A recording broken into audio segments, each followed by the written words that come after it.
네, 안녕하세요. 길성윤 선생님입니다. 리딩파워 주제별 독해 완성 6강 4번의 수업을 진행하도록 하겠습니다. 일단 시작에 앞서서 좀 이상한 지문입니다. 정확하게 명확하게 뭘 말하고자 하는지가 좀 애매한 지문이라서 일단은 제가 할 수 있는 최선을 다해서 수업을 진행하도록 하겠습니다. 첫 문장 Consider a political map of the world. 일단 consider는 여기서는 이제 명령문이죠. 고려해봐 라는 거죠. 한번 생각해봐 이거죠. 전 세계의 정치 지도를 한번 고려해봐. 그래서 정치 지도라는 게 딱히 없고요. 그냥 지도라고 보시면 됩니다. Its most striking feature is 이것의 가장 두드러진 특징은 여기서 이은 당연히 이 지도를 말하겠고요. 지도의 가장 두드러진 특징은 is the division of the entire Earth's surface요. 뭐죠? 전체 지구의 표면이 디비전 된 거예요. 뭐가 된 거다? 분리가 된 거죠. into 뭐로?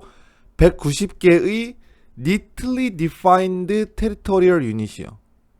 neatly defined라고 하는 것은 깔끔하게 나눠져 있는, 경계가 깔끔하게 나타나는 이런 뜻이요. 이 define이란 단어가 원래는 정의하다라는 뜻이지만 여기서는 경계를 나누다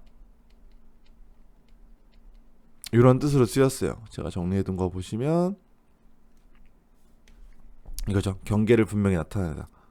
오케이. 예, 이런 의미로 쓰였습니다. 그래서 neatly defined는 깔끔하게 경계가 나눠진 영토 단위. 다시 말하면 이 영토 단위를 다시 말하면 state가 되는 거죠. 국가로 나눠졌다는 것이다. 그러니까 이게 놀랄 게 아닌데 세계 지도를 보면은 이렇게 있으면은 뭐 여기까지 무슨 나라 이렇게 나눠져 있잖아요. 그죠? 예, 그게 되게 놀라운 특징이라는 거예요. 오늘날의 세계 정치 지도를 본다면. 오케이? 그게 왜 이상한지 잘 모르겠지만 어쨌든 그 다음에 지나갔지만 여기 namely는 즉 이런 뜻이죠. 즉라는 뜻이고. 자, 그 다음 To a student of politics in the Middle Ages. Middle Ages는 중세시대죠. 중세시대의 정치학을 공부한 학생들에게, 그러니까 중세시대 때에는 such a representation of the world, 그러한 나타냄, 묘사, 여기서 representation, 묘사나 나타냄, 그렇게 세상을 나타내는 것이, 여기서 말하는 such a representation이라고 하는 것은 앞에 있는 요 부분을 얘기하는 거죠. 지금 이렇게 190개로 깔끔하게 나와져 있는 거. 자, 이것은 여기부터 먼저 볼게요. would make little sense요. 자, make little sense라고 하는 것은 별로 타당하지 않다라는 뜻이죠. make sense라는 표현이 이치에 맞다. 네, 타당하다 이런 뜻인데 여기다가 이제 little를 붙여가지고 거의 타당하지 않다 이렇게 된 거죠. 오케이. 자, 그 다음 여기 which gave primacy to borders and boundaries. 여기가 representation을 꾸며주고요. 그러니까는 give primacy라고 하는 것은 최고를 주다, 그러니까 최고로 여기다 이런 뜻이거든요. 그러니까 border과 국경과 경계를 최고로 여기는 그러한 세상을 묘사. 지금 어떤 우리가 갖고 있는 이 지도들이 하고 있는 것처럼 이러한 묘사는 중세 시대의 정치학을 공부하던 학생들에게 있어서는 거의 말이 안 된다. 왜? 이거 무슨 말일까요? 한 문장만 더 읽어보고 얘기해 드릴게요. 역사적으로 봤을 때 영역, 즉 영토라고 하는 것은 상대적으로 recent invention, 최근의 발명이다. 상대적으로 최근의 발명이라고 하는 것은 최근에 쓰였던 개념이라는 거죠. 이 영토라고 하는 것은. 그러면 예전에 이런 중세시대 때는 이 영토의 개념이 없었다는 거죠. 이해 가세요? 예, 그러니까 이 중세시대 때 정치를 공부했던 학생들에게 있어서는 뭐야 이런 식으로 나누는 건 이상하다 이렇게 생각할 수밖에 없다는 거죠. 이런 식으로 어떤 세계를 묘사하는 거, 즉 국가로 막 나눠가지고 묘사하는 것은 다시 말하면 여기 다시 말하고 있는 거죠. 그러니까 such a representation을 여기서 꾸며주는 거예요. 예, 영역과 영토와 경계를 최우선시하는 이렇게 묘사를 하는 것은 거의 말이 안 된다라고 생각했다는 거죠. 왜? 최근의 발명이니까. 됐죠? 예. as is the idea. 자, 여기도 중요합니다. 이거는 이제 어법상 되게 중요한데 as 다음에 동사 주어가 나오면 뭐뭐 또한 마찬가지이다 이런 뜻이죠. 뭐뭐 또한 마찬가지. 여기서 is는요. 그러니까 이렇게 써놓으세요. 이게 여러분들 이해를 돕기 위해서. And the idea that 뒤에는요 요거예요. 여기 요 부분 다 있다고 보시면 돼요.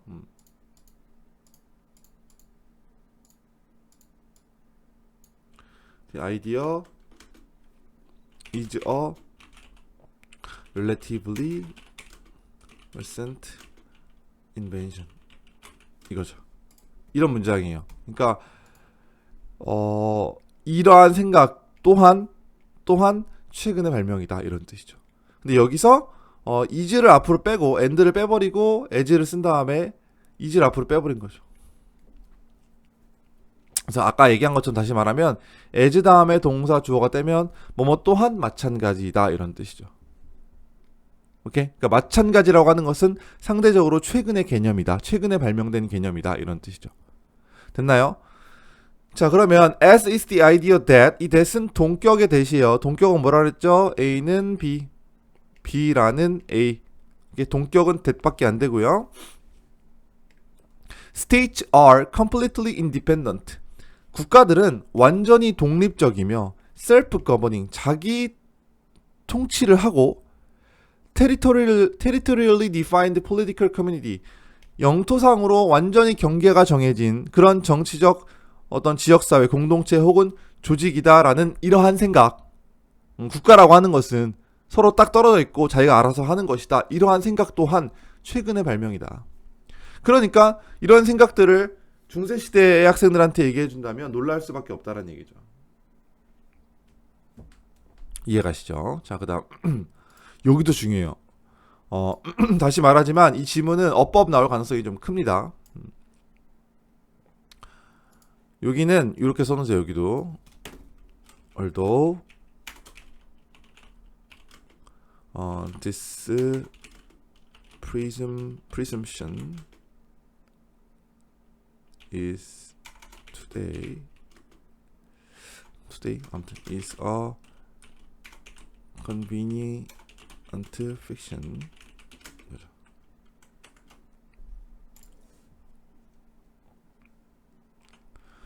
원래는 although this presumption today is a convenient fiction이에요. 원래는 문장이 이건데 주어랑 요거 비동사를 생략시켜 준 거죠. 뒤에 주어랑 같으니까 여기를 생략시켜 줬다. 이렇게 보시면 돼요.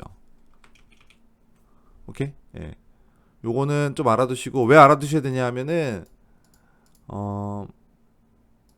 이게 although 다음에 today a convenient fiction 이렇게 나와 있잖아요. 예. 이게 despite가 되면 안 되거든요.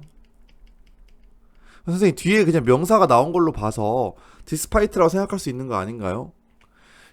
그게 이제 이것 좀 어려워요. 잘 들으세요. 이해 못하면 그냥 외우셔도 괜찮습니다. 설명을 해드릴게요.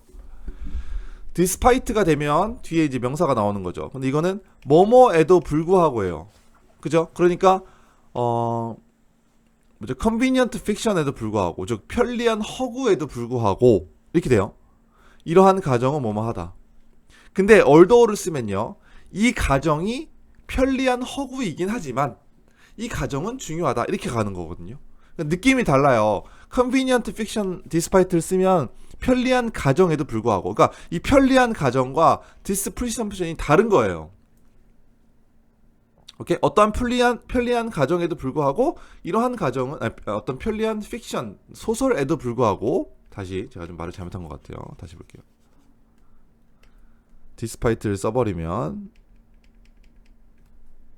자 오늘날의 어떤 편리한 소설에도 불구하고 허구에도 불구하고 이러한 가정은 중요하게 남아있다 이거예요. 그러니까 이 편리한 허구라고 하는 것과 이 가정이 다른 개념인 거죠. 다른 거예요. despite를 써버리면. 근데 만약에 although를 쓰면 although를 썼을 때는 주어가 이거랑 같은 거란 말이에요. 그래서 이러한 가정이 편리한 허구이기는 하지만 이렇게 돼요. 해석이. 주어가 같은 거예요. 완전 달라요. 오케이? 예, 이거 조금 이해 안 갈 수도 있거든요. 그래서 외워두시는 게 좋습니다. despite 안 돼요. although예요. 아시겠죠? 네.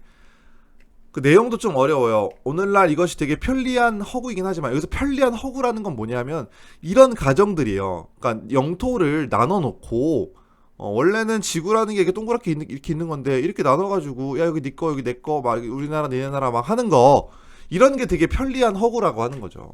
예. 이런 가정 이게 우리나라라는 가정. 오케이? 그렇지만 이러한 가정은 남아있다 중요하게 센트럴이라고 하는 것은 중요한이라는 뜻이죠. To traditional state-centric conception of the world politics. 전통적인 state-centric이라고 하는 것은 국가 중심적인 이런 뜻이죠. 국가 중심적인 개념, 세계 정치의 개념에 있어서 여전히 중요하게 남아있다. As a pursuit of power and interest between independent states. independent은 독립적인, 그 다음에 sovereign이라는 거 알아두세요. 이것도 자주적인이라는 뜻입니다. 독립적인, 자주적인 비슷한 뜻이죠. 그런 나라들 사이에 권력과 이익의 어떤 추구에 있어서 추구하는 데 있어서 여전히 이러한 가정들은 중요하다. 그러니까 이게 무슨 말이냐면 국가가 독립되어서 가니까 이렇게 영토를 나눈 것이 그냥 편리한 허구이긴 하지만 이 개념은 되게 중요한 개념이긴 하다라는 얘기죠. 그죠? 그러니까 얘기가 조금 왔다 갔다 하고 있어요. 자, 그런데 세계화는요. 자, call into question이에요. call A into question. A에 대해서 의문을 제기하다 이런 뜻입니다. A에 대해서 의문을 제기하다. 세계화는 뭐예요? 그러니까 지금까지는 독립국가고 막 하니까 이러한 개념, 즉 영토가 나눠져 이렇게 구별되어 있고 분리되어 있는 개념이 중요한데, 근데 세계화는 이러한 나라 중심의 전 세계적인 개념, 세계 정치의 개념에 의문을 제기한다. 과연 이렇게 나눠야 하겠는가? 지금 세계화인데 뭐 이런 얘기죠. 오케이? Taking globalization seriously. 자, take A seriously가 되면은 진지하게 받아들이다 이런 뜻이죠. 그래서 주어는 taking. 그래서 리카에 s가 붙었죠. 자, 그러므로 그러므로 세계화를 진지하게 받아들이는 것은 요구한다. 뭘 요구하죠? 개념적 변화를 요구한다. 이게 중요한 말이에요. 그러니까 우리가 세계화를 진짜 받아들이고 싶으면, 진지하게 받아들이고 싶으면 뭔가 개념적인 변화가 있어야 된다. 어디에서요? In the way that we think about world politics. 세계 정치에 대해서 우리가 생각하는 방식에 있어서 약간의 변화가 있어야 되지 않겠는가. 이렇게 영역을 나누는 게 아니라 이제 하나로 다시 합쳐야 될 거 아니냐. 뭐 이런 얘기가 되는 거죠. 무슨 말인지 아시겠죠? 그죠? 네. 그렇게 받으시면 되겠고, 조금 어렵지만 천천히 공부해 보시고, 이게 얼도 외워 두시라고 했어요. 그러니까 완벽하게 이해 못해도 상관없습니다. 이해했으면 좋고요. 여기 as, is, 여기 is인 이유는 여기 are를 받았기 때문이에요. 이거 도어지 안 됩니다. 이거 기억하시고, 콤마 위치도 기억하시고, 이런 것도 중요하고요. 오케이? 어법 중요하고 내용도 확실하게 알아두시고, 오케이? 네, 여기까지 6강 4번의 수업은 마치겠습니다.